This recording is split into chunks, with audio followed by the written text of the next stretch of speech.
Barrister Saif साहब, ये सवाल ले लिया था आपने पहले एमक्यू वाला, कराची वाला?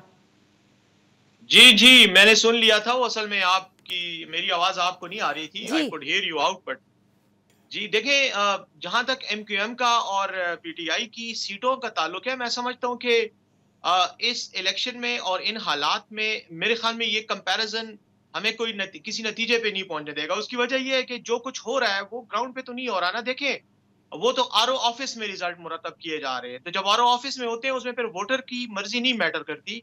वोटर ने डेफिनेटली, देखे, एमक्यूएम की अपनी एक सपोर्ट बेस है, उसे कोई इनकार नहीं कर सकता। कराची में वो है, उन्होंने वो अपना वोट लिया है।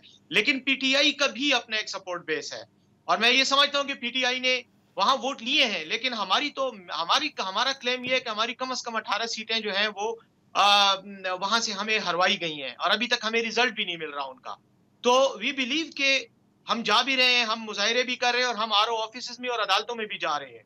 तो मतलब वही बात आ जाती है घूम फिर के रिजल्ट जब आरओ ऑफिस ने डिक्लेयर करना है और वो अपनी मर्जी से डिक्लेयर कर रहे हैं, तो फिर उसमें MQM, PTI and no party matters at all. बिल्कुल ठीक फिर है। तो अच्छा, मुझे एक और आरओ बात साहब का बताएं, ठप्पा ही मैटर कर रहा है। कल आप तो लोगों ये ने सिचुएशन है। कल आप लोगों ने एक प्रोटेस्ट की कॉल तो दे दी है और कहा भी है कि बाहर निकले, लेकिन किस तरह से मेक श्योर करेंगे, बड़ा इम्पोर्टेंट है, बड़ा सेंसिटिव भी है, बहुत ज़्यादा पुरअमन रहना भी ज़रूरी है, कुछ और चीज़ें भी हो सकती हैं, तो कैसे इसको मुमकिन बनाएंगे कि एक गमला भी ना टूटे?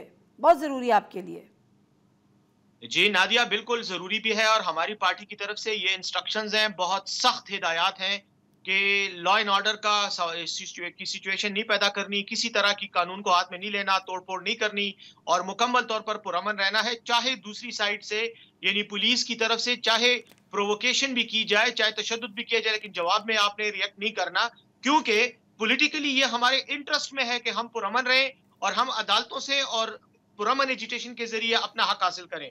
लड़ाई झगड़े की सूरत में अल्टीमेटली नुकसान हमारा है। और पहले भी कराची में सीव्यू पे जो वाकया हुआ था, उसके बारे में हमारा वाज़ेह मौक़िफ़ है कि पुलिस ने तशद्दुद का आगाज़ किया था, क्योंकि पुलिस चाहती थी कि वायलेंस हो। आप एक ठीक बात है। देख लें कि कल शांगला में 3 बंदे हमारे शहीद किए जी गए हैं, जी मुजाहिरीन जी। पे डायरेक्ट फायरिंग की गई है, और पुलिस ने हमारे 3 बंदे शहीद करवाए हैं।